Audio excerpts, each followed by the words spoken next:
جو لوگ دنیا میں ظلم و زیادتی کرتے ہیں وہ بچ کیسے سکتے ہیں؟ بڑا خطرناک کوشچن ہے۔ پھر انہوں نے ایک اور سوال پوچھا، جن کو اللہ تعالیٰ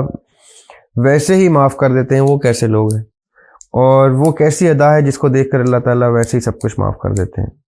یہ خوبصورت سوال ہیں تینوں۔ پہلی بات، ظلم و زیادتی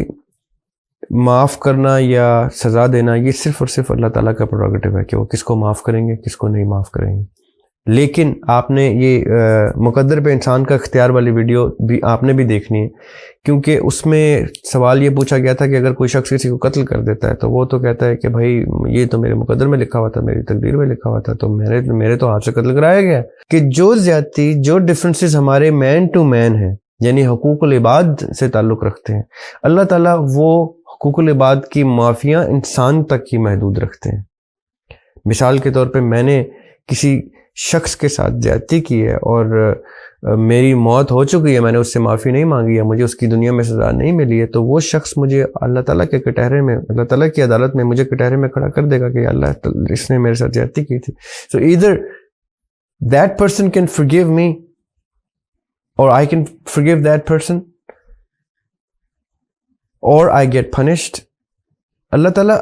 حقوق اللہ معاف کریں گے، حقوق اللہ معاف کریں گے، معاف کر سکتے ہیں، یعنی انہوں نے اپنے آپ کو اس طرح لمٹ کیا ہے اس طرح سے کہ یہ میں معاف کر دوں گا، حقوق العباد میں معاف نہیں کروں گا۔ کیوں؟ کیونکہ حقوق العباد عباد معاف کریں گے آپس میں، یا عباد نہیں معاف کریں گے، اور اس وقت اگر آپ انتقال پذیر ہو جاتے ہیں اور اوپر جا کے آپ ادھر معافی مانگتے ہیں تو ضروری نہیں ہے کہ وہ شخص وہاں پہ آپ کو معاف کرے، وہاں پہ وہ آپ کی نیکیاں کھینچے گا، وہاں پہ آپ کو جنت میں جانے سے روک لیا جائے گا۔ وہ کہیں گے اس کی کتنی نیکیاں جو جنت میں جا رہے ہیں، اس نے تو فلاں شخص کے ساتھ یہ زیادتی کی تھی، تو وہ فلاں شخص آگے کہے گا کہ ہاں مجھے تو جنت میں جانا ہے، اس ٹائم تو جنت میں جانے کی لڑائی ہو رہی ہوگی، تو کہیں گے مجھے جنت میں جانے کے لیے کتنی نیکیاں چاہیے، کہ جی فلاں اتنی نیکیاں چاہیے، تو جی اس شخص نے میرے ساتھ زیادتی کی تھی، اس کے حصے کی نیکیاں آپ کے اعمال میں ڈال کے آپ کو جنت میں ڈال دیجیے گا، اور وہ جنت میں جاتا جاتا ایگزٹ کر جائے گا۔ کوئی شخص بھی اتنے آرام سے بچت نہیں ہو سکتی اس کی۔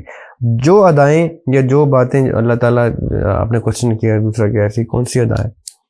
تو اللہ تعالیٰ کے نبی پاک صلی اللہ علیہ وسلم نے بہت سی ایسی چیزیں بتائی ہیں کہ جو اللہ تعالیٰ کو اتنی پسند ہے کہ اللہ تعالیٰ ان کو بخش دیتے ہیں۔ میں نے تو یہ بھی پڑھا تھا کہ مقبول حج کا ثواب کا صلہ جنت کے سوا کچھ نہیں، تو ایسا بھی ہے۔ شہادت ایسی ادا ہے جو اللہ تعالیٰ کو اتنی پسند ہے کہ اللہ تعالیٰ آپ کو معاف کر دیتے ہیں، یہ ایک ایسی ادا ہے۔ ماں باپ کی خدمت ایک ایسی ادا ہے جو اللہ تعالیٰ کو بہت پسند ہے، اور اس میں بیش بہا قصے ہیں کہ اللہ تعالیٰ نے کہ ماں باپ کی خدمت کرنے والے کو کتنا عزیز سے ٹھہرایا کہ اس کو یہ ادا ایسی ہے کہ اللہ تعالیٰ کو بہت پسند ہے۔ فائزہ احسان کا کوشچن ہے کہ ارواح میں یہ زندگی، کیا میں نے یہ زندگی جو پائی ہے یہ کیا میں نے ارواح میں خود چوز کی؟ اور پھر انہوں نے کوشچن کو ایکسٹینڈ کیا کہ تو جن لوگوں کی زندگیوں میں کم تکلیف ہوتی ہیں یا زیادہ تکلیف ہوتی ہیں، کیا وہ بھی وہ خود مانگ کے لاتے ہیں؟ تو کیا اسی طرح استطاعت انسان کی ڈسکس ہوتی ہے کہ استطاعت سے زیادہ بوجھ میں نہیں ڈالتا، تو کیا استطاعت ہم نے وہاں چوز کی تھی؟ تو آپ کے تینوں سوالوں کا جواب ہے ہاں، یس۔ ہم ارواح میں، آئی پرسنلی بلیو کہ میں تو نام بھی لے کے پیدا ہوا تھا کہ مجھے ذریعاب ہاشمی بنانا ہے آپ نے، یہ جو ذریعاب ہاشمی، یہ جو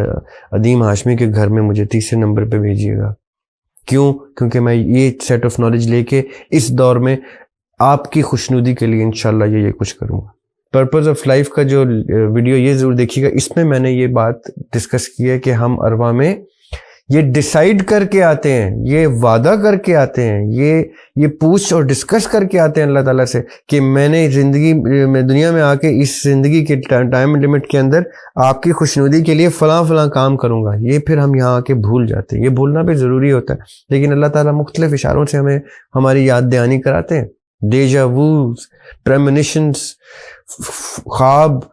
یہ وہ کانسیپٹس ہیں۔ یہ ڈیجا وو کب ہوتا ہے آپ کو؟